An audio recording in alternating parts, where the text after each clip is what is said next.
Well, hello and welcome to the stream. Let's go ahead and see what we can get into. We're going to do a little bit of Art Bell this evening. This is Midnight in the Desert. And the guest is R. Scott Riminal, and this is all about the series agenda. This is the show date was November 25th of 2015 of Art Bell, Midnight in the Desert. Enjoy.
House, as I used to do years ago, for a very good reason, or reasons. One is I have an 8-year-old daughter. She's got a big truck, by the way. She didn't hear that. I shouldn't shut that down. Her room is directly adjacent to my ham radio shack, which is where I used to do radio programs from. Now, instead, faced with wanting to do a program and not having, I can't very well have 100 decibels blasting out right next to where my daughter is. So I have moved the studio to we have a guest house, or what we call the guest house. Now it is just the studio house. All right, so I do it from our guest house, which is adjacent to our main house. And like our main house, it is fully fenced. Everything is fenced in. No fenced in, I don't mind. Really, I don't. So here's the deal.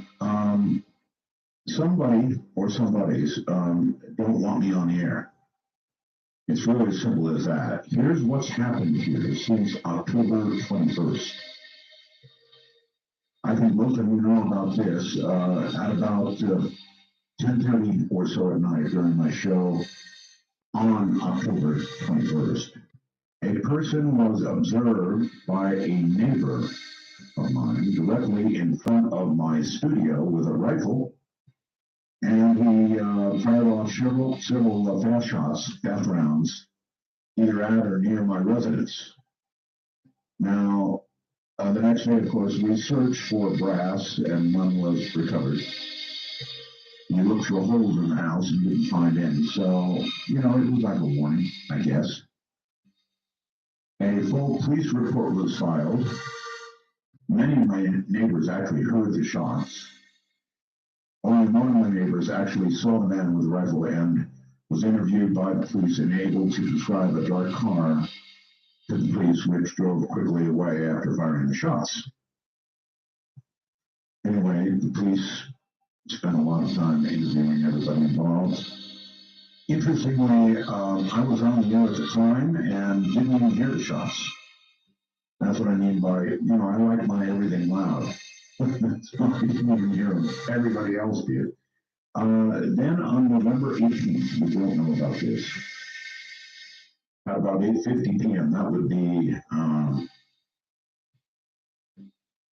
actually, that's incorrect. It would be 7:50 p.m. 7:50 p.m. That was just before I would leave the house to come to the studio. A call was made to my home, and a man's voice told me that if I went on the air that night, both myself and my family would be killed. But I did, in fact, go on the air that night. I was so angry. It was a block number, of course. AT&T tells me they cannot recover it. And even if they could, it's probably some phony number. But it was quite a serious call. But I was angry. That night, I was just so angry I couldn't see straight, and so I went on the air. That was the 18th of November. Now, fast forward to the 23rd of November. The other night, not last night, Friday night, at 8:35 p.m., always just before the show, right? We've got security lights all around both houses here, the main house and the guest house. Well, a security light in the rear of my guest house here went on, and there's no reason for it to go on. So I grabbed a gun and went to the rear door, and this all happened very quickly. I observed a man crouched down near my studio window, but I couldn't make him out. Unfortunately, you see, I've got like these double spotlights that shine out at 45-degree angles, and when I opened the rear door, the spotlights are right next to the rear door. So I was blinded by that light.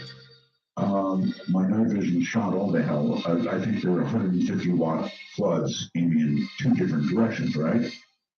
That particular light blows right in my eye, directly at eye level. As I looked down the side of the house, I could see this guy crouched by my window, and I leveled the gun. You know, he took off immediately. And he was gone very quickly around the west side of the house out toward the BLM land. But I've got to tell you, it was that close. I mean, when I hold my fingers together, it was that close. You know, normally when you hold a gun, you're taught not to put your finger on the trigger, right? Yeah, next to the trigger, always.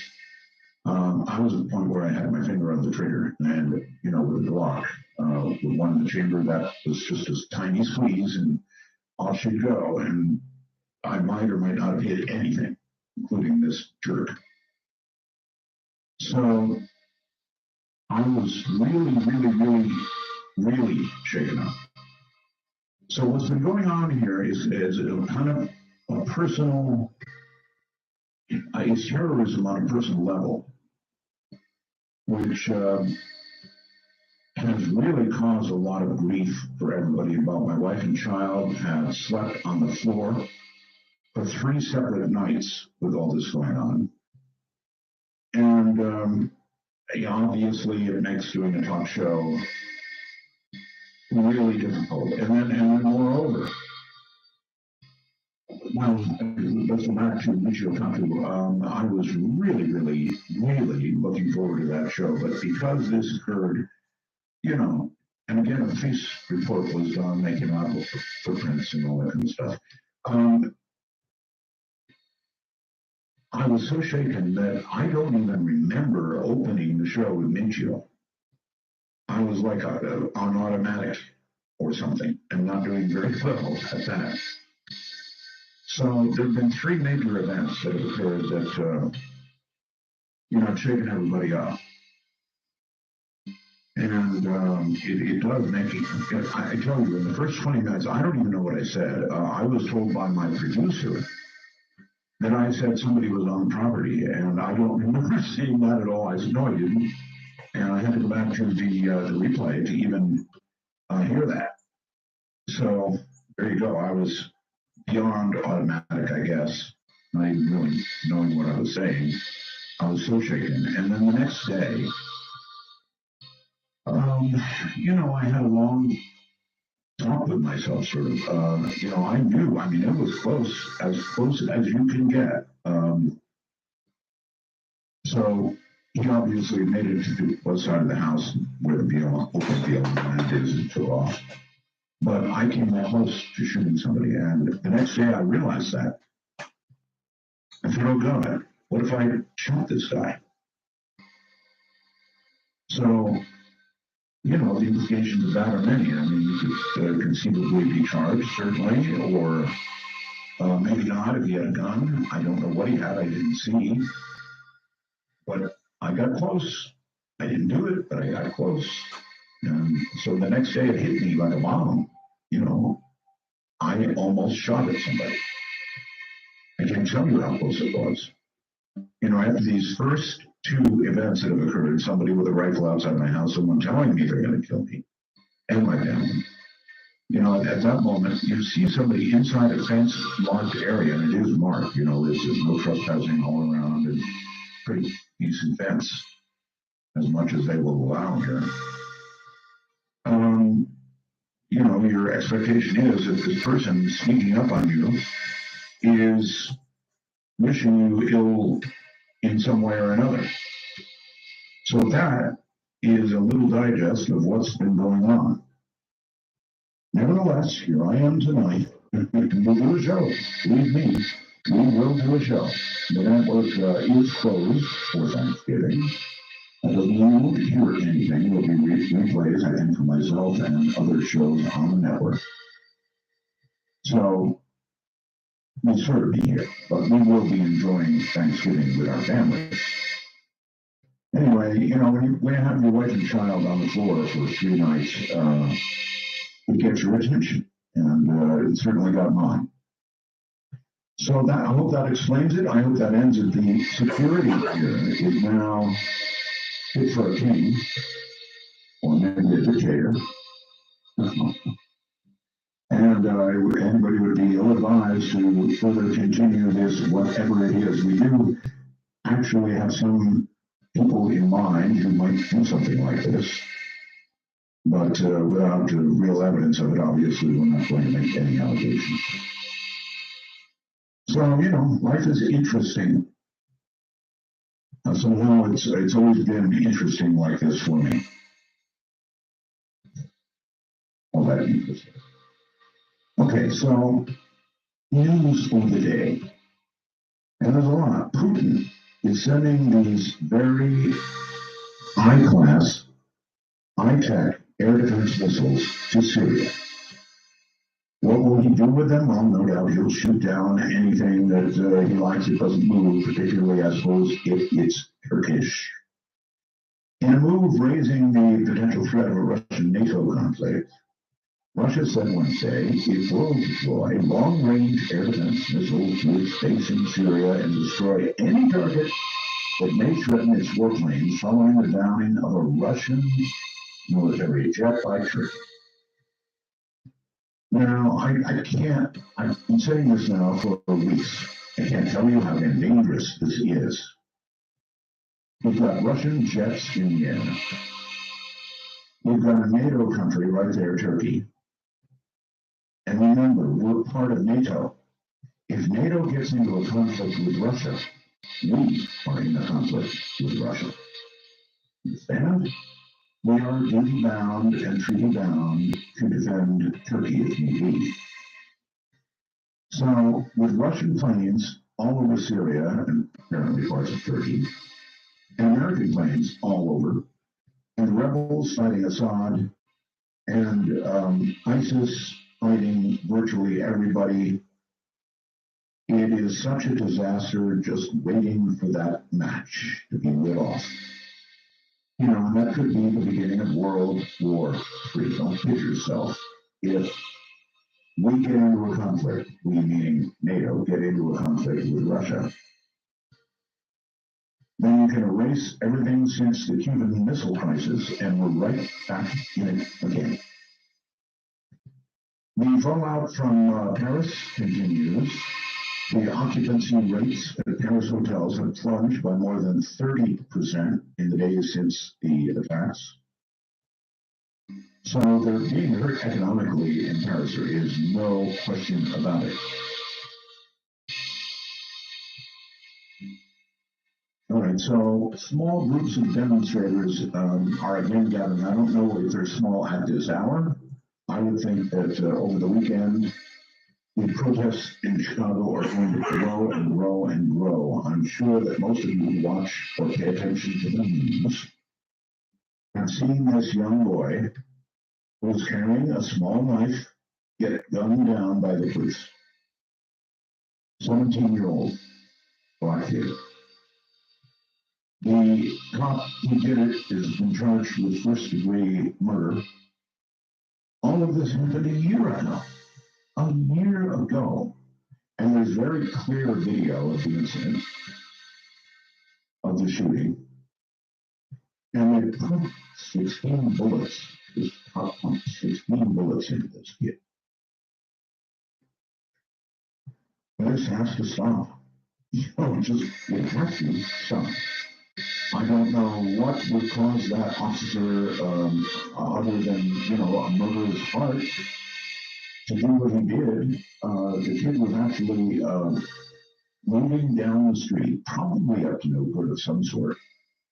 But he was moving down the street, and he was actually moving away from the officers, the way I saw it when the shooting began.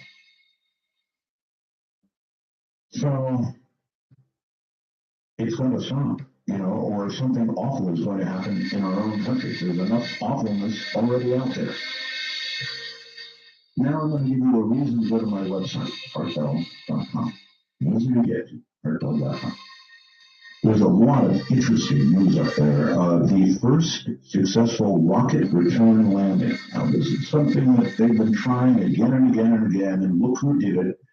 A company called Blue Origin has put a rocket into space. They made 329,839 feet. And then the rocket turned around, came back to Earth, and gently landed on its own butt. So, as many attempts that have been made of this, you can see it up there on my website, it has finally been done. So kind of like in the old science fiction movies where rockets did return and gently landed, they've done it. It has now been done. And then there's something else right below that, all of this below my guest information tonight. The rover on Mars has found a dome. There's no other way to describe what's in this photograph other than a dome. It's a dome, a damn dome. So go up there, take a look at it yourself. There's no way on God's green Earth or God's red Mars that this dome could have just sprouted out of the ground naturally. There's nothing about it that looks natural. Take a good look. Let me know what you think. Some scientists speculating that Chinese star could be comets, but it could be. And a lot of other stories down below that. Just story after story that will be of interest to you at artbell.com. And all that again is down below at tonight's guest info. Now, let's talk about tonight's guest because it's going to be interesting. R. Scott Memorial is a researcher and author who is very passionate about revealing the hidden truth here on Earth and throughout the galactic, multi-dimensional universe. That's very ambitious indeed. In the past, Scott directed a weekly TV show exploring your spiritual life. That was in the Seattle area of Washington. Topics explored: out-of-body travel, past life recall, dream travel, journeys along the path, journeys into parallel timelines and higher dimensions. Sounds like what we talk about here. There are 40 years of direct exploration and extraterrestrial contact. That's the keyword phrase here, extraterrestrial contact. Inspired the writing of the Sayrays Agenda. He talks to a group called the Sayrays. In its final 4th edition, it contains a section that will assist the readers in safely exploring deliberately hidden truth about who they are and where they really came from. So, coming up in just a moment, all is silent, then we go. And we're going to talk about the state ratings. What they have to say about everything, including all of us. You're listening to Midnight in the Desert. I'm Art Bell, raging in the night.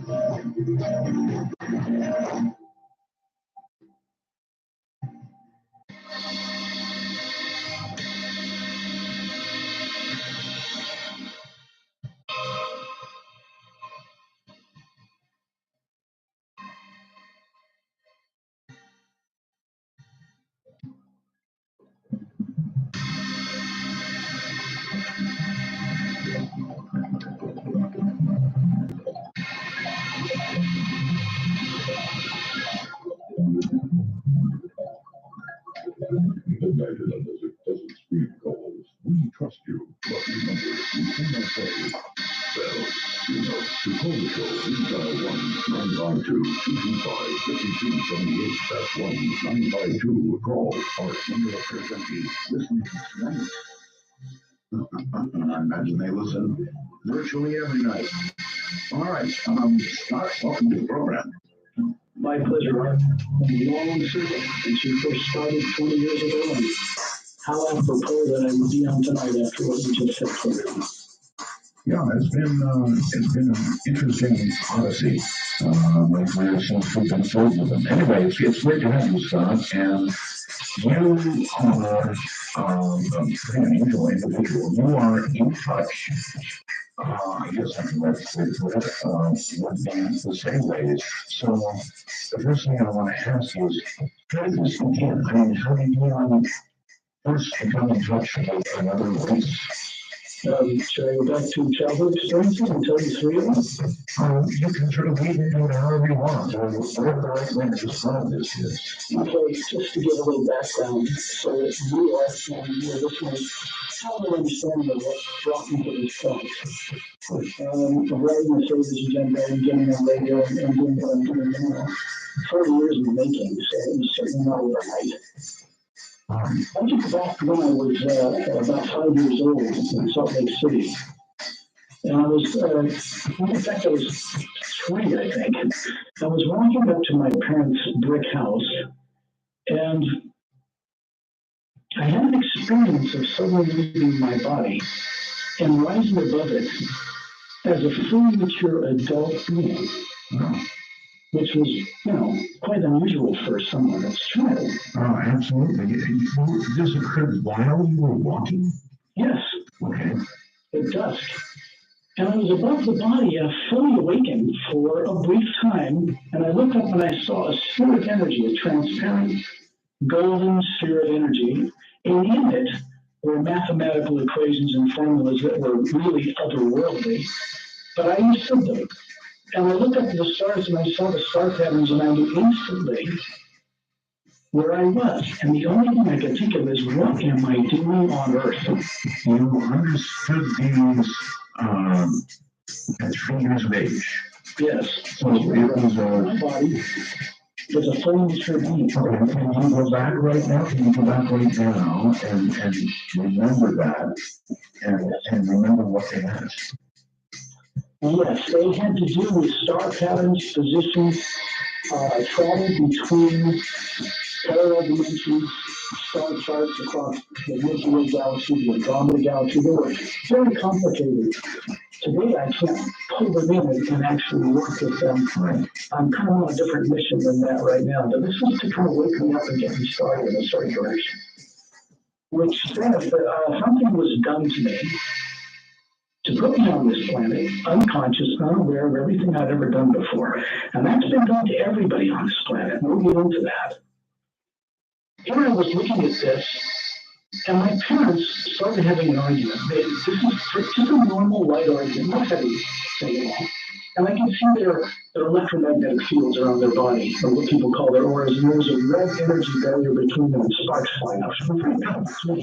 Well, I can imagine what those sky only you can see it. So whatever it was that affected you, and that was the very first effect you ever felt from all of this, right? Right. Okay. And so when you look at your parents, you can see the angry aura. Exactly. And I'm still fine about it, but you need to do like you do, what I'm saying. And it permeates the body, and that experience, and I'll go forward some years to when I was living in Washington State, and that way this would have been around 1960.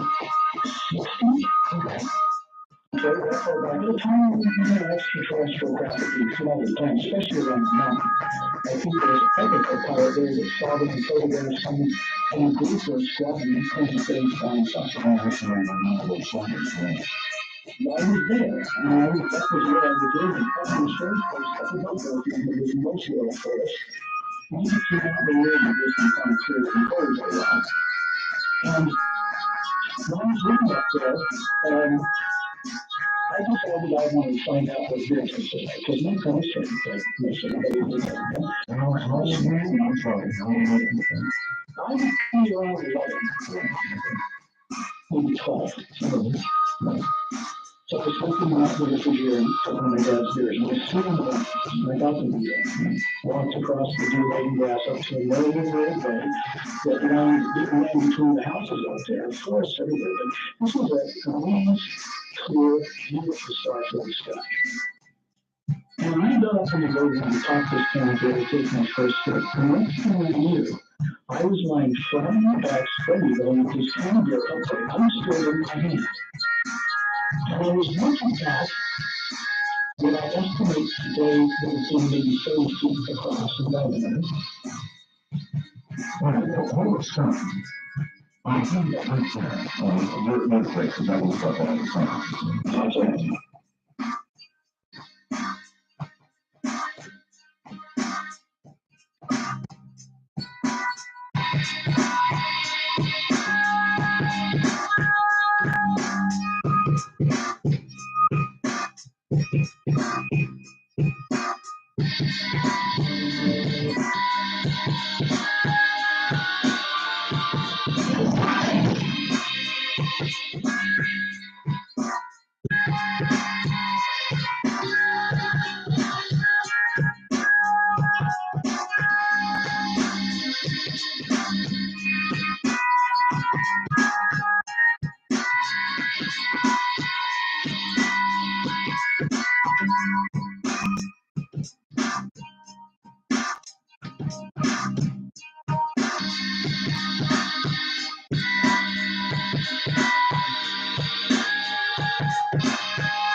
Is my guess. He was on television with an extraterrestrial view.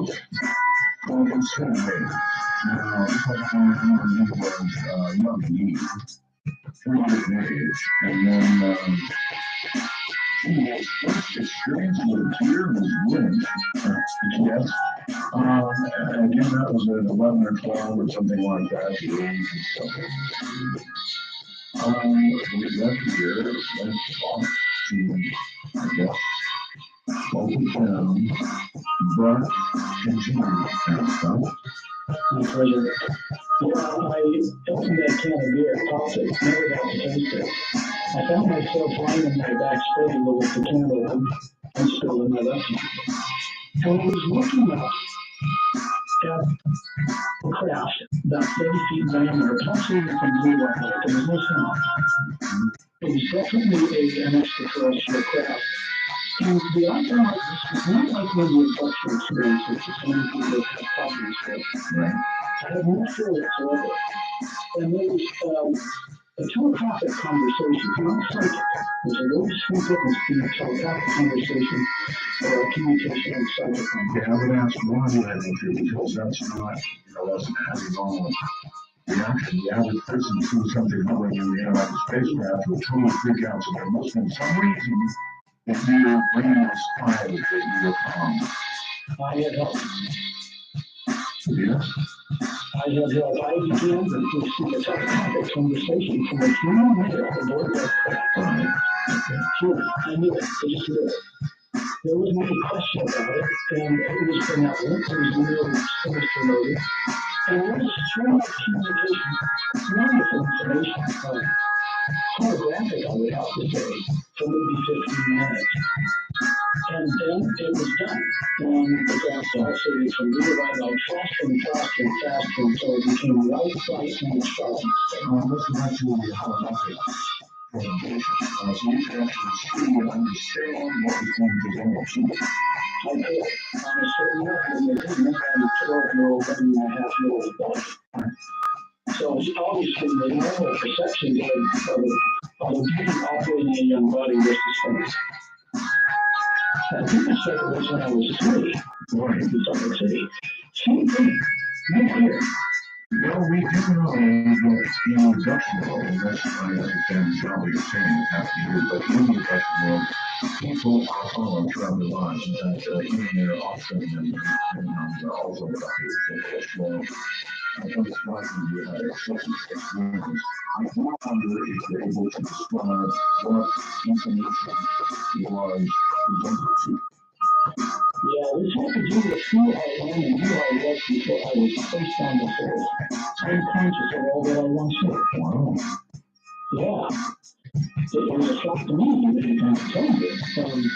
Yeah, I used to fear. I don't think things are so things it's never totally so. My parents never knew.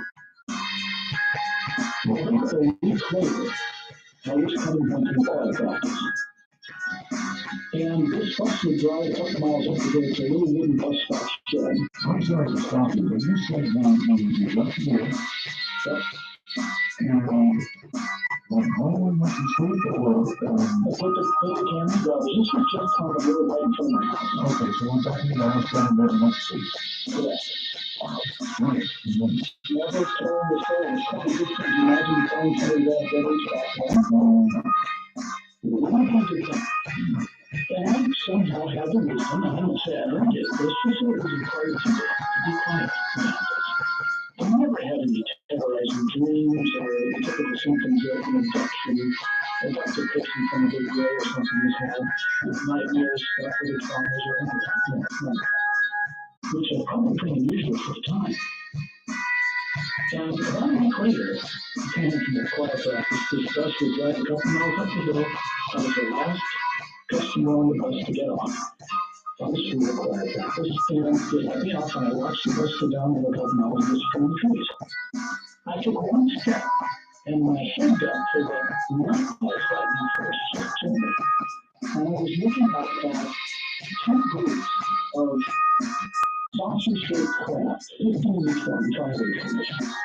Maybe about 5,000 feet. Only I could perceive it. And I had the same perception of the telepathic communication, even a audio or something, going on between the same human male that I experienced before. They broke apart and did acrobatics and something like you see in a movie, and did all kinds of things for me, then reboot and just kick towards me, like they were acknowledging me, and then shot in space. 5,000 feet is pretty high. So one more advantage was anybody else around would probably the same place. You would think so, but they weren't around there. The couples and the people. Yeah, nothing. I mean, I was the only one on that road. Yeah, okay, there was 5,000 feet to one side, it was pretty long. And so somebody might send it somewhere else. And you also mentioned we were coming back from the choir practice. Right. So they were in a religious family. No, not really. Choir practice was for regular elementary school, or 11, 12 years old, regular school. Okay. Yeah, it wasn't a religious thing, something like that. It was just somebody was singing in the choir, that's all. Again, what would you consider the technology of the message that you got from that? For me, it really had to do with what I would be doing later on in life, much later on in life, and some assurance about that, and not to talk about it. So that was the thing. I never did. I mean, my parents never knew any of this was taking place. Now, do you remember any steps that they took, you know, what they were controlled on this list? What were you? I was an ambassador between many world systems, and my expertise was keeping people from going to war. And I was very good at it. Well, I could sure use you now. Well, let's not go earlier on the story. You can't imagine how apropos and how timing was so precise. I am on the show because before the show's over, I want to share with you and your listeners not only the way you can immediately protect yourself, but can't get the game protection you continue to get. Don't big statement. So put that aside. So let's jump ahead to when I'm about 21. A lot of things happen, but I don't want to give all those experiences. It's significant, and I think we're going to appreciate this sometimes. So, I was traveling with a man and his wife and a new baby on kind of a spiritual journey, just around Western States. And I was a journey leader driving across the Salt Lake City desert. At about 3 in the morning, and we were on the salt flats on the highway across the salt flats, looming beautiful starlit sky. And we were listening to a country western station about the country music, and we were listening to it. And next thing I know, I got this communication from, I always knew it was a human male, that's the first thing. But I was hearing something. Next thing I know, the radio station was blaring across the dial, and it came in to number of nearby areas, ordering 2 Black Hawk helicopters to go out and check something to pick up on the we could hear it. This was interesting. So I was instructed to play the cars and whatever, so I had them do that. And they said, just turn them off, look out the windshield. We found a distance estimate as long as Mecca. And he said, I want you to see something. And we could hear this higher officer ordering these guys who was credited to go out and find whatever that was. 2 Black Hawk helicopters, hunting license, one guy, 3 others, talking about 5 in the desert. The next thing I noticed, we looked up, and there was a blinding flash, beautiful flash of cobalt blue light. It lit up the whole district, and it shot straight over the ground as if this thing was and crashed. And we could hear this officer telling these guys to find out what that was. They got over the area and they reported back that there was nothing on it, but no wreckage, nothing. So, when they flew away, we started the car, and we went down our engines. Those people know about that experience. I have lost touch with them. I don't know where they were. It was 21. Decades ago. So, Maybe they'll hear you on a radio program and get in touch. exactly. Well, you know, from that period forward, I went into searching diligently to find ways and methods, technology, spirituality, to begin to get a handle on why these things were happening. We're understand what we got once on that journey. Oh, yeah. I mean, it was a phenomenal thing. You don't find this diabolical stuff in my case, fortunately. You know, you say, well, okay, it's still a secret to us, and that's true, in the sense that, I don't really know what's going on, things are just moving, I'm giving you the whole secret.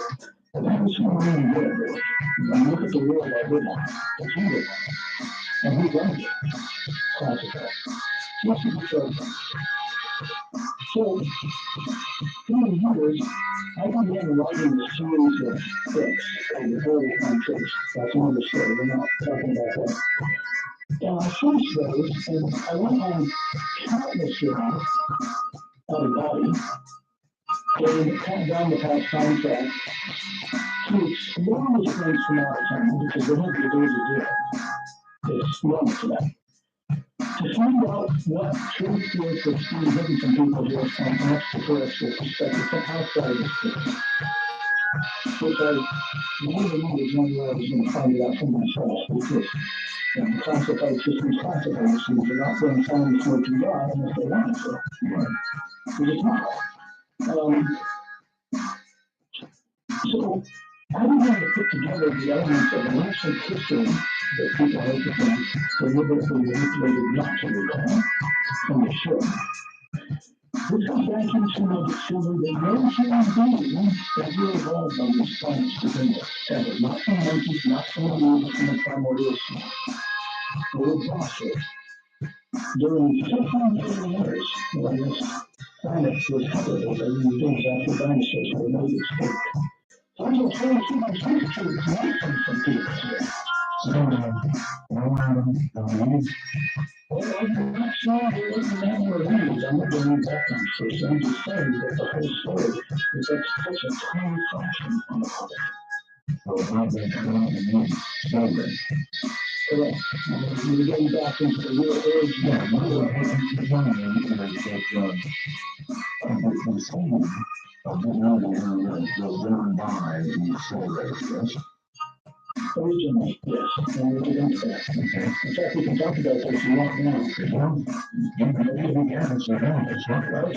Okay. The solar race, how I met them. Talking a few years back, 2011, really. I already met the basic galaxy.